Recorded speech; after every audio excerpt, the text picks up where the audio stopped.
Ooh, this is exotic. Muscle Cat Media. Nice. Cultural.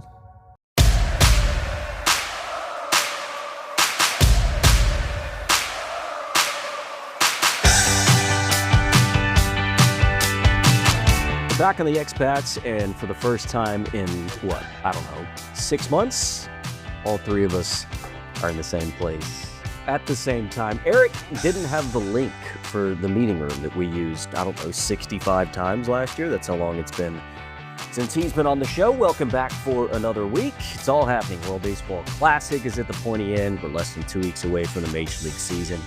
Plenty to talk about here on the expats. But Eric, we'll start with you. How are you, my friend? It's good to see your face. It's been hard, man. I've been on a come down.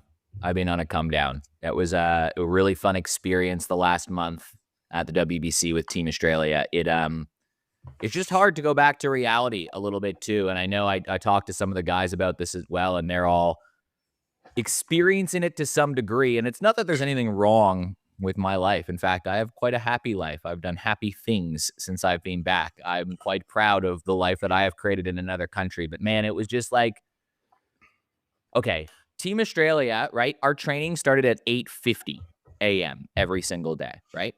There wasn't a day where every single member of staff, coaches, and players weren't at the field before 7 a.m. every single day, right? There was no partners, there was no kids, there was no dogs, there was no job, there was no life, there was no anything, especially for that lead up into the tournament. It was all just a group of humans who had one goal, which was to be the best at their job. It didn't matter what it was. It didn't matter if you were coaching the team at first base or you were taking ground balls, or in like Logan Wade's case, I had a good chat with him. Like, he knew his role would be off on the, he'd be on the bench to be the best cheerleader, for lack of a better words, or the use that Sam Holland used. And for me, obviously, I had a role too. So it was really cool to be in an atmosphere for almost 4 weeks where you thought about nothing else except what you were going to do in the next 2 hours. And it was just all about being the best that you could be around a group of people who were trying to do the same thing. And on top of that, ABL stuff that I do is read by 3,000 people. I had tweets that were read by 3.9 million people. There was an article about me, which was pretty cool, that now is going viral on Japanese X. There's just all those really weird things. So for me, it was a thrill. Can't imagine what it was like for the players that, take it to Japan. They get to play in front of the emperor, millions of people on TV. It was just such a professional and it's just a come down, man, because it's not like this is a job for any of us, right? It's a passion. Australian baseball, you can see it everywhere. So yeah, man, it was a great experience. And the come down's hard. It's hard. It's like you're riding a high. Not that I've ever done any illicit drugs before. I can only imagine. I do actually have a Japanese anime cartoon strip of Eric on my television stand at the house, and every time my wife looks at it, she asks why it's there. And I don't have a good answer for it. It's because it was delivered to my doorstep at one point, and I decided that was the best place for it. Spoon, look, I know you were on a flight whenever Australia was playing Japan because it was a cluster, you-know-what, for you to get back from the United States to Australia. And you weren't expecting to land in Australia and see that game as close as what it was. I think we were all sort of enthralled in that Australia-Japan game. Yeah, it was a lot of fun. I think it kind of, not to trigger anything, probably reminded me a little bit of the Jays World Series, a couple of those games where it was like the underdog team sort of on top a lot of the time, but then fundamental baseball errors, gave it away, and kind of felt like you're playing with fire for so long and then you end up getting burned. So it was, frustrating for me as someone cheering for Australia and Toronto. So I can't really imagine what it was like for Eric. But a lot of fun. The whole WBC wasn't as involved as Eric was with it all, but the bits and pieces I saw, and even the warm-up games I saw as part of spring training were a lot of fun as well. 11,000 Mexican fans turned up to the game against the D-backs in Arizona, which was really cool to see. And I think, we were just talking offline before about how everyone's, just adopted this concept maybe more than ever, both players and fans, which makes for a really exciting setup for future iterations. Well, I think the difference this year, too, is that, we're in year 20 of it existing, right? You understand the first few years to get it off the ground, but now there's 2 decades of history between it. But the world has changed, too, right? I mean, we're watching a world that's increasingly divided and people want to feel something part of it. But we're also watching a sporting landscape that is increasingly more about money, right? Like, it's hard watching the LA Dodgers buy their way to a championship. And I get that that team is full of great players, and I get that they're big in the clutch moments, and I get that the Jays also are made up of a shit load of money, right? Like the fourth highest payroll last year. It wasn't like the power of friendship was the only thing that got them there.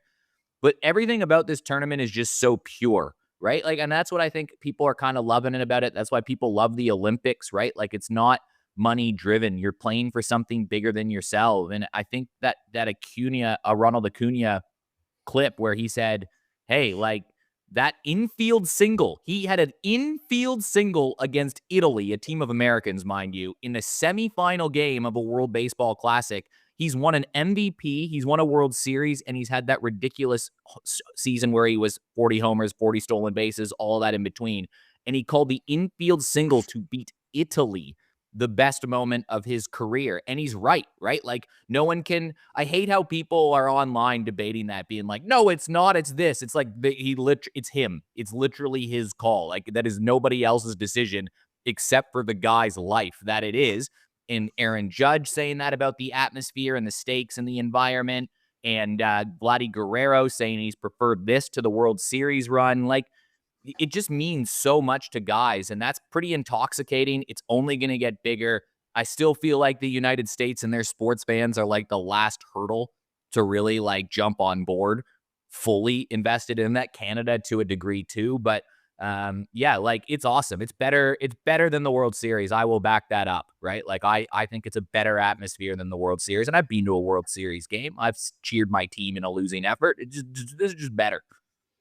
Do you guys think, I reckon I said on an episode with Rolsey a few weeks ago, the best thing that could happen to this concept was the USA losing last time. Do you think that's even more true tomorrow? Because, with all the stuff around how they didn't know the qualification scenarios and that kind of thing, and there's still like that attitude of like, we can phone it in because we're the best. Last tournament, they kind of set a bunch of B graders. This tournament, yeah, like drinking all night, celebrating, that kind of thing. Do you think like this goes to another level if the USA had to lose tomorrow? Yeah, if they lose tomorrow, for sure. But I think we were really close to having a really negative thing for the tournament. Like, I've been loving watching Italy and like they're cheering and whatever too, but it kind of would have sucked if it was Italy versus USA in the gold medal game, because Italy's effectively a team of Americans, right? Like, they weren't Aaron Nola. There's a world where he should be on the United States, right? Like, there's players on this team that are basically C grade Americans, and it would have kind of sucked for the tournament if the World Cup final was a C grade team versus an A grade team, right? Like, not discounting Italy's run, it's been awesome, but their players aren't from Italy. Venezuela players are from Venezuela. US players are from USA. So, Spoon, I think if Venezuela win, it's great for the tournament. If USA win, it's still great for the tournament. But if Italy was in there, that would have been bad, I think.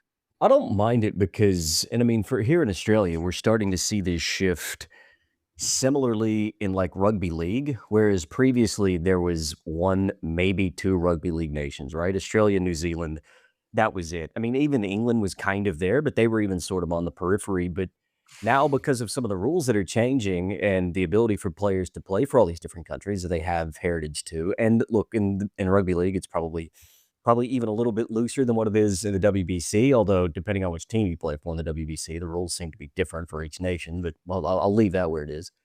But I think it's good for the global game, and I think, Eric, what you and I have seen and have fallen in love with for the last 15 years, I think audiences that don't get to see that very often are finally starting to understand that. And so I sort of come of it from a different direction to where, Italy beating the United States, if that would have knocked the USA out of the World Baseball Classic in pool play and not even gotten to the quarterfinals. For me, I think that would have been, look, for Fox in the United States, it would have been a disaster. For broadcast and for revenue in the US, I think it would have been a total disaster. But I think for the sake of the tournament and what it is, I don't necessarily know that it would have been a bad thing, because then all of a sudden there's this narrative for 4 years talking about how the United States really now doesn't have any excuses because they've exhausted an excuse that we didn't even know that they would come up with, that D-Row didn't know that they hadn't punched their ticket yet to the quarterfinals, right? So I think we've seen it in rugby league really grow the global game to where now we're all of a sudden talking about Tonga and Samoa having legitimate chances of getting to a World Cup final and maybe winning a World Cup in rugby league. I don't think we're far off seeing that in a World Baseball Classic. I mean, Venezuela have always had a lot of great players, but are we that far off in 20 years' time seeing what we would now consider a B grade baseball nation winning a baseball World Cup? I think on what we've seen this past couple of weeks in the WBC, I think we're getting closer and closer to that for the reason of the fact that a lot of these guys are able to go represent countries that they do have some heritage of, despite the fact that most of them are largely North American.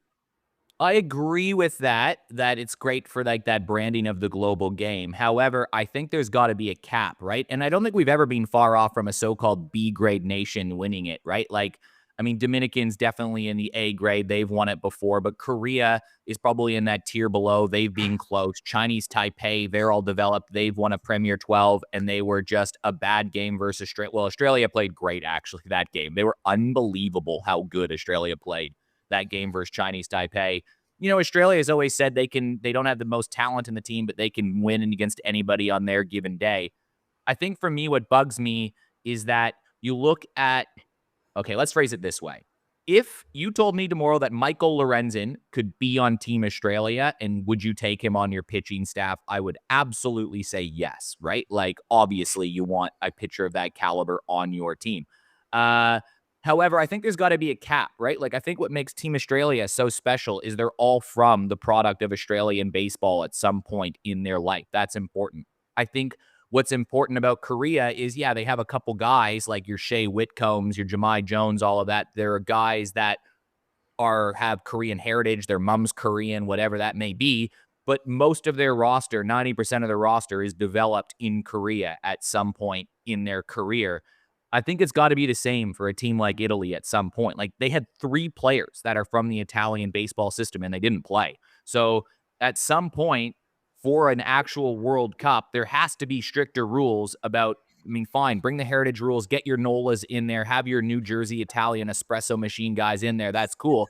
But at some point, there has to be a rule that says, yo, like, that's cool. You're allowed a couple celebrities and fly-ins for this, but you have got to be born in Italy or from the Italian Baseball Association to play, right? Like, I love the guy, Nick Ward. He's one of my favorites ever to play in the Australian Baseball League. He has literally never been to Great Britain except like once in his life. His grandparents were British. He plays for Great Britain in it, and I'm so happy for Nick. That's an unbelievable experience for him. You're right. It helps grow the game in Great Britain. It makes them more competitive. I love Nick. I don't want to take that experience. He's proud of his heritage as well, and I'm not trying to discount that. All I'm trying to say is that it doesn't represent Great Britain baseball. It doesn't represent Italian baseball. Like, Italian baseball isn't what we saw, right? Yeah. Australian baseball is. We're close, but not there yet. I saw a post today, and it was like Austin Wells from a small town in the Dominican Republic called Scottsdale. Yeah. And I don't mind 1 or 2, right? Like, I don't mind that. But it's just when it starts to become your whole lineup that, you know. So is your solution then like 2 or 3 slots on the roster can be like attributed to one category and the rest another? Like, you know, kind of how like the A-League, for example, has like salary cap exemptions for overseas players for like 1 or 2 guys. Yeah, I mean, like, I think the first one is easy. The first criteria in my mind, if I'm shaping it, is if you're a citizen of the country, you can play for that country, right? Like, that is a no-brainer, obviously, right? Like, I'm born in Canada. I've been in Australia for 11 years. I have my citizenship. I can play for Australia, right? Would obviously never come close to getting a look, but I think that's a fair one, too. Now, my sister, just because I'm from Australia, my sister can't now play for Australia. You know what I mean? Like, there has to be a line drawn in the sand somewhere. I would almost have it. I agree with what Roldy's saying about growing the game, having that star factor. It's probably got to be more than 2 or 3 for those smaller nations. I don't know. Do you look at it based on MLB players? Like, if you are Dominican Republic and you have 86 Major League Baseball players, why the hell do you need Austin Wells? Right? Like, yeah, that's ridiculous, right? If you're Australia and you have 2 Major League players, I mean, there's not a lot of people with Australian heritage living overseas that's grandmothers from Australia that they happen to be. You know, Ben Brown was close to being that guy, but, you know, maybe you're allowed a few more. Italy, it's the same thing. So I don't know, man. If you have over 50 MLB players, you got to just field a team of your guys. Come on. Yeah, look, I don't think there's any there's no perfect system, and all sports do it differently. And I honestly don't think the way that the World Baseball Classic does it is bad. I mean, I've seen other sports that's worse. I mean, rugby, for instance, like you can live in a country for 3 years and represent that country in a rugby World Cup. Like Bundy Aki, who is very Kiwi, has been representing Ireland for however long because he played for an Irish rugby team for 2 years, and then they all of a sudden decided that he was Irish, right? So every sport does it differently, and I don't think there's a right answer. But I do think whatever the World Baseball Classic has done and the rules that they put in place have afforded us to have these conversations, which is cool. And I mean, when you think about it in the context of Australia, realistically, they were probably one relief arm away from being in the quarterfinals. I think we could probably all agree on that. If they had had one more relief arm, they're probably there. I But don't it's not know. relief arm. I don't think. I think the relief pitching was fine, right? Like I see all this flack about not making a pitching change for Jacko. Let's just say, for argument's sake, you don't walk the leadoff hitter in the ninth They inning. got a ground ball You need double it. play though. Yes, but just stick with me for a second. If you have that extra arm and that guy that you could have, and look, I mean, if Liam Hendricks had been available, he might have been that guy. Liam Hendricks is very much Australian, right? So the argument probably falls down. But if you can find that guy based on some stretch of the rule, and Australia gets to a quarterfinal as opposed to not getting to a quarterfinal with a team full of Australians, what it does for the game of baseball in Australia by getting to the quarterfinal, you could argue, is part of the greater good than them saying, oh, well, we got close with a pack full of Australians, I guess is my point. Yeah, I think that the difference for Australia at the quarterfinals and not comes down to just a couple fundamental mistakes, right? Like, Yeah. the guys that walked a lot of guys, like John Kennedy is a great pitcher, a great reliever. It's not his fault. He made a little bit of a mistake versus Japan that proves to be kind of costly. This loss isn't on John Kennedy, by the way. I'm not saying that. But, Jared Dale, he makes a completely uncharacteristic error. Like that, how many times have we watched Jared Dale field that exact ground ball, right? Like that is not who Jared Dale is. It happened at an unfortunate moment. Like Australia just had a couple little mistakes from uncharacteristic guys. And honestly, it comes down to this, dude. Like it's about the system that they're from. If you gave this entire Australian national team, all 30 guys, and you said all 30 of you are going to go play in the KBO this year. We won't even go to one of the two major ones. We'll go, you're all playing in the Korean Baseball League, and you're playing 140 games of professional baseball, and it's completely your job to play baseball. It's a completely different story at the World Baseball Classic, right? Like they are right there already, and they are part-time baseball players with a full-time passion towards it, right? Like that is the difference between it down there. I think it's already within the Australians and it's in that system. I think they just need a few more opportunities either at home or abroad to get them ready. Like I actually don't think the talent is as far off as you actually think it is. Like, right? Like I think that's more what it is in terms of buy-ins and buyouts. I would have loved Nick Ward to play for Australia. I wouldn't have been upset with that. No, I think we can all agree. I mean, the three of us being an Australian, being fans of Australian baseball, we can all agree that Australia is very close. It would just be nice for the rest of the world to understand exactly how close we are. And that's why getting to the United States, I mean, even the fact that the quarterfinals 3 years ago weren't in the U.S., I think was a big deal because it was kind of like, yes, it was a quarterfinal against Cuba, but it was still at the Tokyo Dome. It's just something about being able to get to Miami and playing that Dominican Republic team, which as it turns out, I mean, Korea never stood a chance in that game.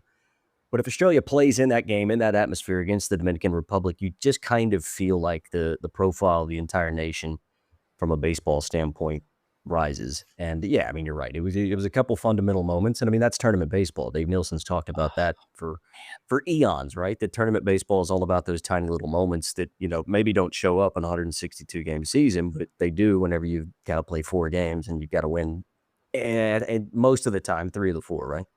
And that's why tournament baseball is the best brand of baseball, right? Because your decisions have a flow-on effect, as they do in like playoff series, right? But if you take a look at all the restrictions, all the rules, when Australia was playing Japan, it might have been better for Australia in a way to lose that game big. Now, when you're up 1-0 in the 7th, you have to manage that game a little bit differently. That's why you go to Kennedy, who's one of your best, but maybe you don't. Maybe you save him for the next day if you're losing in a bigger fashion. You know what I mean? Like, who you go to try to win one game versus the trade-off of targeting a game. You know, obviously Australia started Connor McDonald. He wasn't probably one of the top 4 starters that you would write out if you just look man for man on it. He got the ball versus Japan. He tossed 3 shutout. That was amazing. Amazing moment. But, you know, like, what if they threw an ace like a Jack O'Loughlin at Japan? Now, the result wouldn't have been any different because Connor McDonald was unbelievable, but it's about targeting, picking your spots,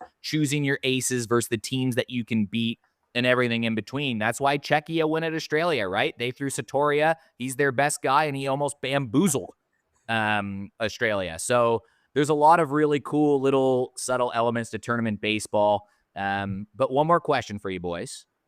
Next year, let's just say you have to have, we'll make a rule, the quarterfinals, semifinals, and finals, they're going to be in the United States. I think that's the right decision where to host the championship of this tournament, MLB owned. But the rule is you cannot host any of the group stage games in the United States at all. Can't be there. They've got to be 4 different countries. Puerto Rico can be its own country. Where would you put the 4 cities to host for the World Baseball Classic? Mexico City. Ooh, that would go off.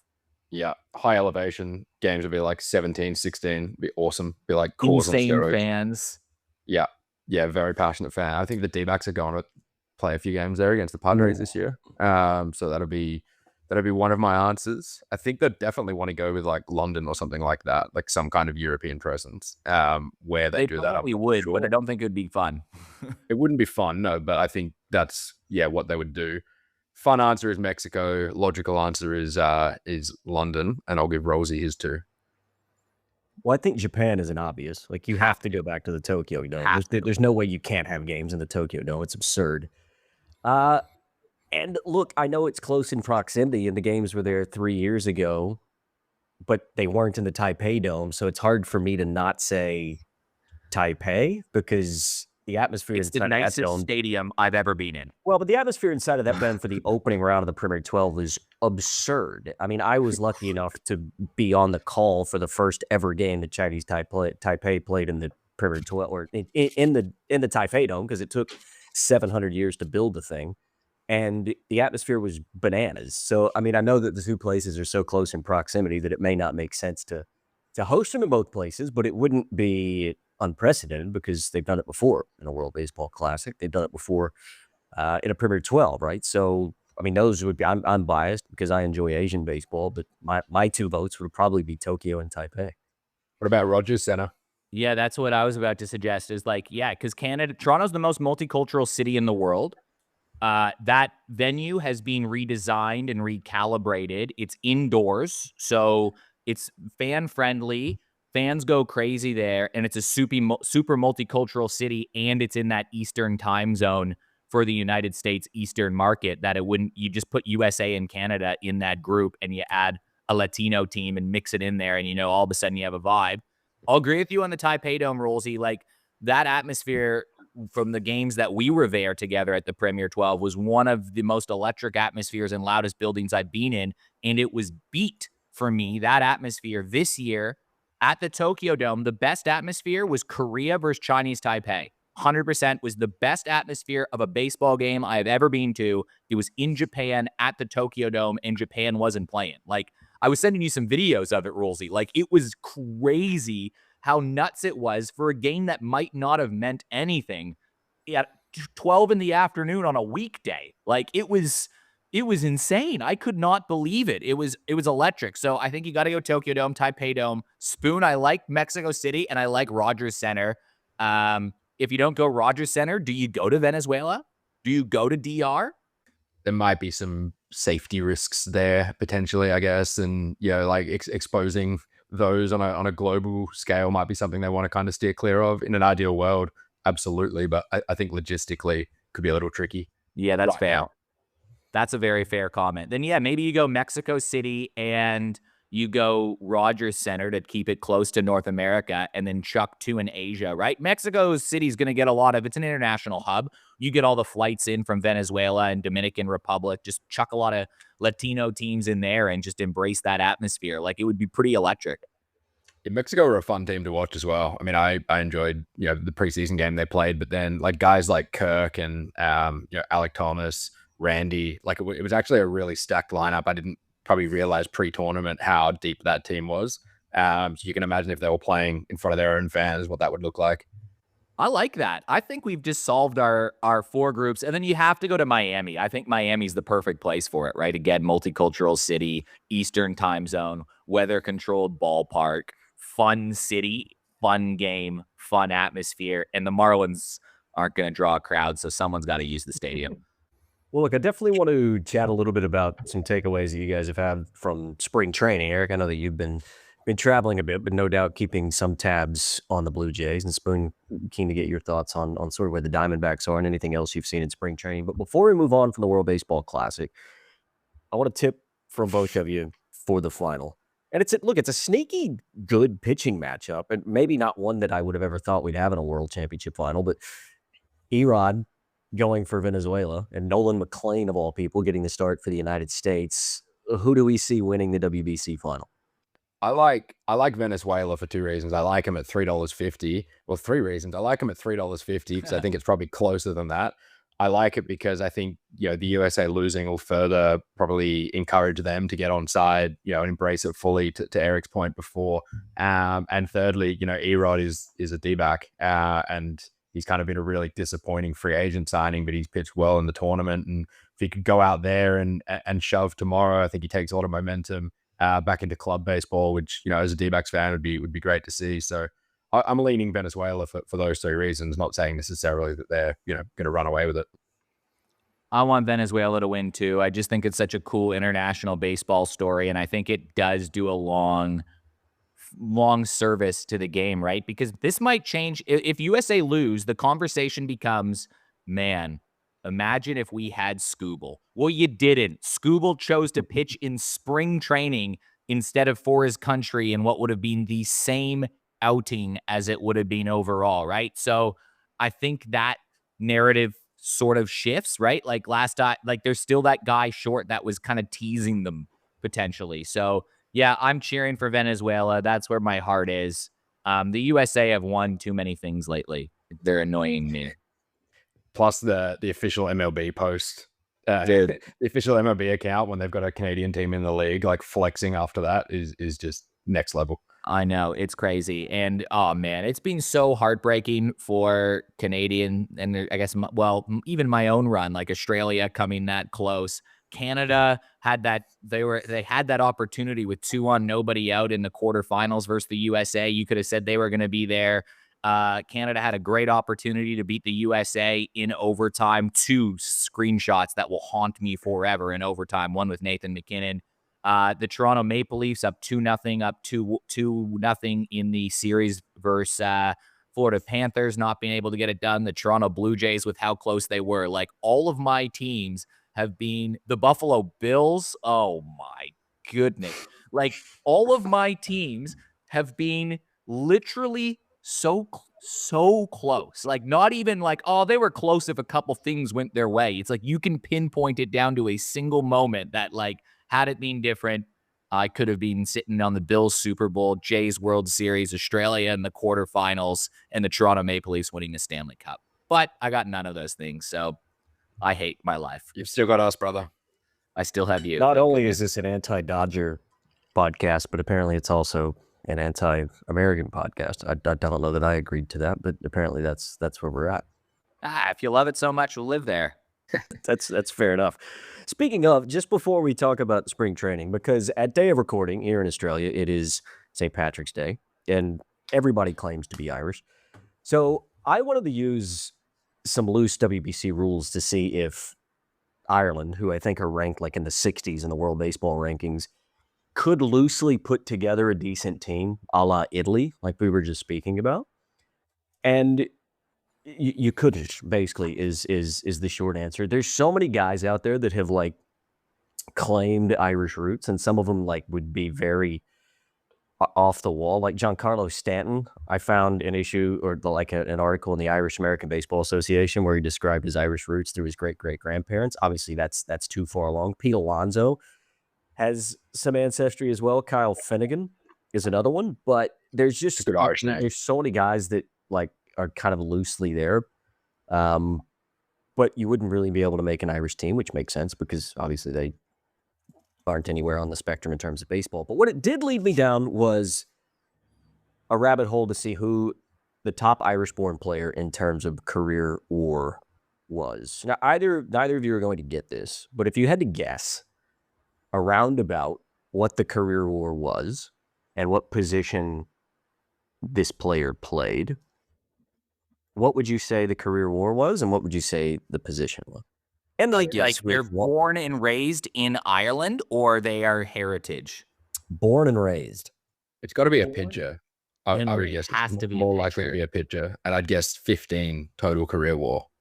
Yeah, it has to. I would have no idea. Like, who is even Irish? Like, I don't know. Like Paul, I don't know. Who the hell is born in Ireland? Like Bryce Harper sounds Irish, but like He's already on the all-noun team. he's already on the all-noun team. That's hey, look, right, because of the harp. Look, you've got to go all the way back to the 1800s to find the guy who led or leads all of the Irish-born players in war, which makes sense, right? You go back to like the 1880s. Now, introduce you to a guy called Wait, Tony- don't tell us. I want to stereotype badly Mickey- here. Mickey O something.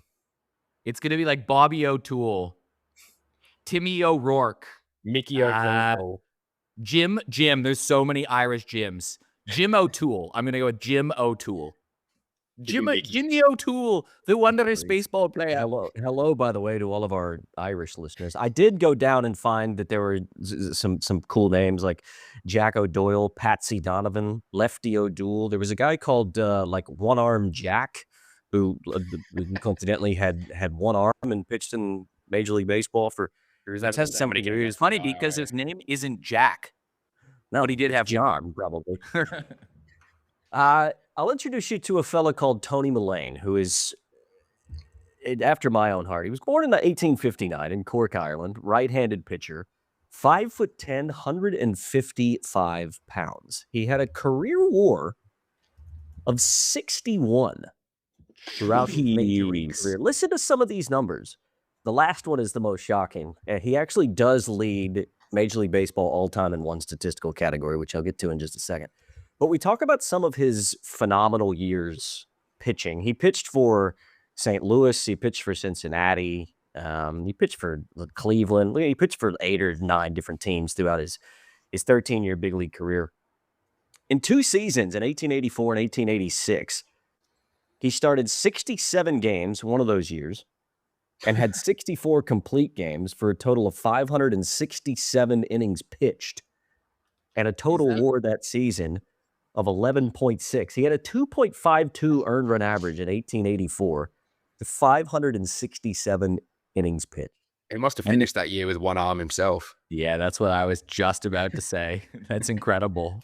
He was from Cork originally, and look, the one statistical category that he leads all time in. You want to have a guess at what that might be?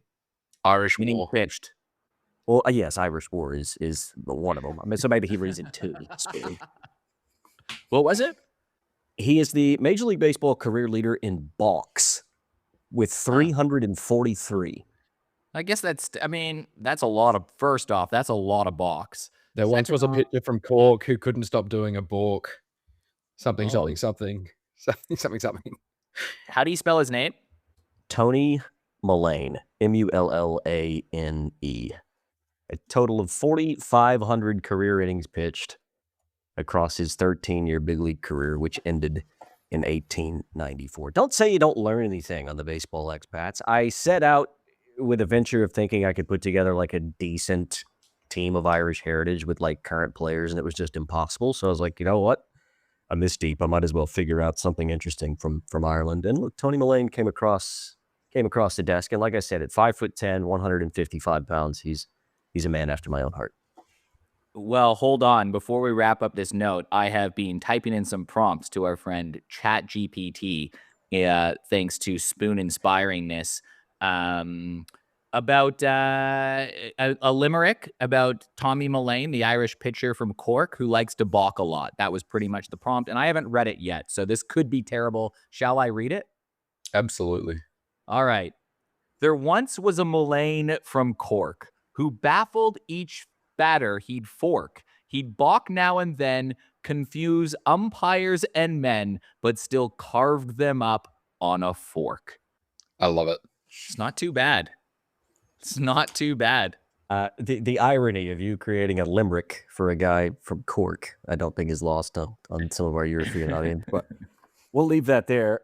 As we sort of move on to spring training at Major League Baseball, look, it's with the World Baseball Classic going on, it's like we've kind of forgotten that this is going on. I mean, we're less than 2 weeks away from opening day. Look, I've been relatively impressed with what I've seen from my team in terms of St. Louis. I still think the starting rotation is not going to be very good, and I am excited about some of the youngsters that we're going to see on the roster. I'm probably buoyed maybe 10, 15% more than what I thought it would be at this time. I still don't think they're going to be a very good team. Spoon and I have talked about that ad nauseum in terms of his preseason picks, but just sort of wanted to take a heat check as to where you guys think your club is. Spoon, I know the Diamondbacks have had a lot of injuries before the season has even started. Do you feel a certain way heading into opening day? Well, it's been interesting. I mean, not just the injuries you mentioned, but I would say out of the teams that aren't, top end teams like the Dodgers, the Yankees, and all of that, probably had a lot more WBC representation than I think a lot of other clubs. Because you look at like Ketel Marte and Jerry, obviously for the Dominican, Erod starts tomorrow.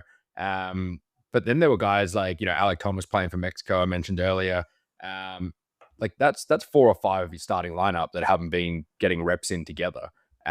So it's kind of been difficult, I guess, to track some of the mainstays of the team through spring training when they've been playing, the WBC warm-up games and then tournament games as well. And, as I said, it's kind of given me a vested interest in some of those other nations. What it has meant is that some guys that are sort of fringe opening day players have really gotten more of an opportunity than perhaps they otherwise would. And that's been exciting. I mean, Jordan Lawler seems like he's finally figured out how to hit some off-speed pitching. I think he's batting nearly 300 during spring. And, he's a guy that he was the number 1 prospect in baseball at one point and has been the top of the D-back system for years. Has had 2 very unremarkable stints since being called up, but he's only just notched 100 plate appearances in the bigs and he's like 22 years old. So by no means is it kind of, I think a lot of D-backs fans had it as alarm bells for him, but I wouldn't really agree with that. So he's probably been my shining star, and I'm sad. I think we spoke off air about it, Rolsey. I'm sad he just misses Rookie of the Year award eligibility because he'd be a prime candidate as a guy who's actually been up twice and maybe has now finally figured it out as well. To see, if this year can be the year that it sticks. And after the D-backs traded away some guys like Blaze Alexander and Jake McCarthy, they seem pretty committed to Jordan Lawler being in some capacity a big part of this team in 2026, and they've moved him into center field to try and accommodate that, with Alec Thomas likely playing left and Corbin in right. So yeah, he's my guy to watch. He's been probably the biggest focus of the D-back spring training campaign. So keep an eye out for Jordan Lawler. What did we decide the eligibility was for Rookie of the Year? It's consecutive days with the big I think league it's days, wasn't it? total days on an active roster, and I think he crossed that without going near the plate appearance threshold, just because he kept getting called up mid-season, and it would take him like a week to actually get in the game, and often he was kind of like a bench bat or something like that, pinch hitting. So I think he's just like purely expired based on how long he's elapsed on a roster without actually any of the other criteria, which is a shame because on first look it looks like a weak sort of field. We did a deep dive on the NL Rookie of the Year. It's a guy that could be playing every single day, who's been a top prospect and been up to the majors twice already, and looks like he's made some adjustments, who could have like a 20-25 home run and stolen base season, would be terrific value. Would not have happened if he was a Pirate. Just saying. No. No, they work the clock. Just before we ask Eric about the Blue Jays, you had said that you were keen, I guess, prior to a couple of those injuries that they'd had in spring training, on speccing the D-backs at 90 wins. You still feeling like that's a play going into the season? Yeah, I mean, it still kind of comes down to we're going to have to beat the Dodgers probably 6 or 7 or 8 times for that to happen. The injury stuff is like, it's not that much worse over the last few weeks than it probably was last time we spoke. Merrill Kelly seems like he's avoided any kind of major injury, which is a really good result. He is going to miss opening day. They're going to give it to Zach Gallen. What could go wrong? But I think he's a prime sort of bounce back candidate. And if you look at Zach Gallen's numbers in particular, once they signed James McCann last year as catcher, Zach Gallen used him exclusively. His numbers were so much better with McCann. Obviously, Moreno is a great defensive catcher and a great hitter, but I think as a game caller, James McCann's been really good. So if they kind of stick with that theory and maybe Moreno plays DH, a fair bit more, and McCann is the game caller, then maybe, it was only 2.5, 3 years ago, Zach Gallen was one of the best pitchers in baseball. We're going to need to see some upside and some improvement from guys like him. And Erod is another example. I love that they went and got Soroka because if he can stay healthy, there was a time where he was the most promising pitching prospect in baseball for the Braves. Look, like a few things have to click into place, but I think the pieces are there where you could look back on a 90-win season for the D-backs and be like, oh yeah, I can see how that was, writing on the wall. Look, I've got some mixed emotions about the team this year. I do think that re-signing Gallen was largely good news. I think maybe you and I had done that episode before that news came through. I think it's okay news. I know that you keep giving a lot of guys a little bit of a slight punch on the way by in the last couple episodes that we've done. I don't remember who it was 2 weeks ago that just randomly copped a stray from Spoon, but it seems to be he's been in the mood the last couple weeks. But I may be higher on the Diamondbacks than you are this year.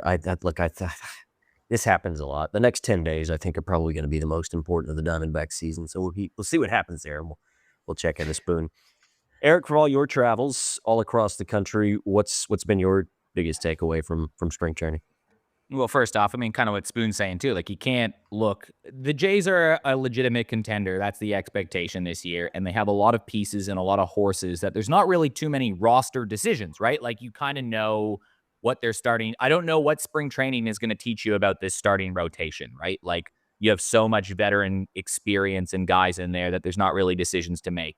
You can probably write out your starters 1 to 9, and there's not much debate about who they are because they have that status. But what we learned a lot about the Jays of the last 2 years is that they love to use their farm system, their AAA guys, and they love guys with versatility, right? Like last year, there was a lot of guys like Nathan Lucas is that great example. Miles Straw was up and down. Gotcha. I think there was that number that was at one point on the Jays championship series roster, like 18 of them had played in AAA at some point that year, right? So it's quite clear that this regime really values those versatile depth guys who may be called upon for whatever reason. So there's a few names that I am looking at, and one of them is a guy named Rafael Lantigua, who was with the Jays for a number of years. Last year he was a AAA guy with the Philadelphia Phillies.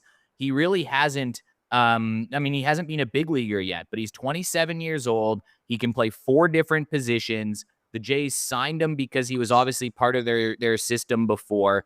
He has a very high quality of opposition score in games that he's played in. And let me see if I had his numbers somewhere here. He's pulling up some pretty good numbers in, let me see if I can go. Yeah. So he's batting .393 in 17 games, 33 plate appearances with an OBP of .485. He's played second base, shortstop, left field, and center field, right? Like, he's played around. So for me, those are the kind of guys that I'm interested in the Blue Jays right now because depth is going to be tested at some point. So who are those guys that were the non-roster invites that might all of a sudden find themselves on the 40-man or push their way onto the team, probably start in Buffalo, go well there, get the call-up. So I've been looking at kind of those fringe characters. Another guy named Lazaro Estrada who did play last year. Again, he's in his mid-20s. He was called up, made his MLB debut last year. always been a pretty good reliever in the minors. He's dealing right now in spring training, and kind of similar to your Mason Fluharty or Braden Fisher stories from last year, the Jays are going to need a couple guys from the system to step up this year and find a spot. So there's probably a bullpen spot up for grabs. Maybe Lazaro Estrada got it. Who's going to be that depth versatile guy that John Schneider loves to keep that lineup mismatched? He could go 5 days and play 5 different lineups with guys in different positions. That might be Rafael Antigua if he makes the team. And then Braden Fisher, his velo is notably up from last year, and he was one of the better relievers in baseball. So it's good to see that Fisher is looking sharp, but you can't really take too much stock into the starters, so you sort of have to look in the peripheries for the Blue Jays. But yeah, I've been kind of paying attention to those guys of like, all right, who's going to be that 23rd to 25th guy, which is an awesome spot to be in as a fan if you're picking at the margins, right? Like, not worried about who's playing center field, not worried about who's playing first base, not worried about who's playing third. We know who our shortstop is. We know who our second baseman is. We have an all-star catcher. Like, you're not really worried about the Jays lineup potential, right? You know the starting pitching as well. Who is your shortstop? Jimenez? It's going to be Jimenez, you'd think, right?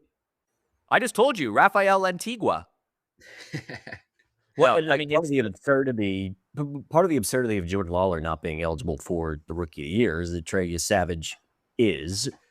But, I mean, largely we know him so much because of his postseason heroics, right? What is the expectation within the Toronto camp, within that fan base, of what you'll get out of Trey Savage? Because Spoon and I talked about it a couple weeks ago. I mean, he's top of the betting in AL Rookie of the Year betting. And as we talked about, you know, it's not a market you want to be taking a guy. I don't remember what he was, Spoon, $455, something like that. You don't really want to be taking a guy at that price in that market. But it's obvious that there's an expectation on him now because of the way that he pitched in the postseason. What does that expectation among sort of Blue Jays fans and within that organization look like? Well, your Toronto Maple Leaf fans will tell you that Trey Savage should be, every time he goes out there, 7 innings, 1 run allowed, absolutely dominant, Cy Young, probably the best pitcher in the in all of baseball, is probably what your Toronto Maple Leaf fans will tell you about Trey Savage. I think from like just reading about it, the threads, whether it be on Reddit or talking to some buddies at home, I think the expectations is he's going to be an impactful player, but he's not going to be an innings eater, right? So like, what kind of role does he serve? Is he going to be an everyday starter? Do they ease him into that, or do they keep him as a high leverage guy in the bullpen, in the back end of it? You'd expect him to be a starter at some point, but again, they have so many different starting pitchers. You got to wonder, what kind of, is it an opener? I think people expect him to make an impact, but I think people expect the Jays and John Schneider to kind of keep the reins on him a little bit. He's still a young pitcher, still figuring things out. So I think the Jays will probably protect him a little bit rather than, I mean, it'd be pretty tempting. If you're the Pirates, you'd probably be like, all right, he's starting every single 5th day, and he's just our guy, right? Jays have so many veterans on that team that he could miss a start here. So I think the expectation is he makes an impact, but the Jays are careful about how they deploy him. Yeah, and I guess, you know, there were probably multiple factors to this story, and one of them being the pitch clock coming in. But you could look at some learnings with the Alek Manoah trajectory there as well, right? You know, he kind of breaks out as this young guy and probably got to his head a little bit. And, you know, he's got some of those quotes that aged horribly, like, you know, pressure's what you put in your tires and that kind of thing. And then all of a sudden he just like implodes. So I think there's probably some like organizational learnings there around just like letting it, you know, develop naturally. And you catch lightning in a bottle in one postseason, but that doesn't mean that should be treated as the new norm. Yeah, and it's about like unleashing him when it matters the most, right? And those are going to be building him for August, September, and ultimately October, where you hope that Trey Savage is the guy that he was last year, pitching a big game against a big rival and shutting them down. But don't blow out his arm. Careful with his confidence and build him into it rather than, hey, you're our guy from day go. And the Jays have built around that, right? Probably one of the reasons they wanted to bring a guy like Max Scherzer back, right? Like, Savage talked a lot about how much Scherzer influenced him. I mean, just another veteran dude that can eat some innings, and Scherzer's probably not on the playoff roster at the end of the year, but that's okay because you need a guy to get you through the season. And look, I want to see Berrios. That's the big question. Yeah, well, I don't know if you heard, Eric, but I've got Dylan Cease winning the Cy Young this year, so I'm hoping that it's not Trey for that reason. I mean, Yeah. I think the key here is Jose Barrios, right? That's though what it comes down to. I mean, Dylan Cease winning the Cy Young would be crazy, but possible. You signed him to be the guy. That's another why you signed him. Yeah, I mean, my case on that was it's just another Robbie Ray, where it's a guy with elite strikeout stuff who struggles with command, who gets the change of scenery and gets Pete Walker, in the lab. I think he could be the big breakout, and Kevin Gossman's always going to be Kevin Gossman. It's a good point, actually, because Dylan Cease doesn't even need to be the guy, right? Like, he signed money to be the guy, and the expectation would be to be the guy, but it's not like he's coming here and he has to shoulder this whole rotation, right? You've got you Savage, you have Gossman. Hopefully Jose can bounce back. Like, there are other dudes in there that can kind of pick you up if you're not quite holding up your weight. That's how a rotation should work. But he doesn't have to feel the pressure of being like, if I don't win my 1 out of 5 starts, we're screwed. Yeah, and he probably goes up against other teams SP3, like quite commonly as a rotation thing, which, even though pitcher wins aren't real, he'll pick up some wins, purely because of that sort of perceived advantage. Well, if you missed any of Spoon's picks from the previous 4 episodes, you can go back in the backlog and have a look at that. Only about a week and a half to get those bets on prior to the preseason. We'll have a few more episodes before opening day in Major League Baseball, including our first Destiny draft of the season. So certainly looking forward to that. Fellas, great to have the band back together. Look forward to doing it again later in the week.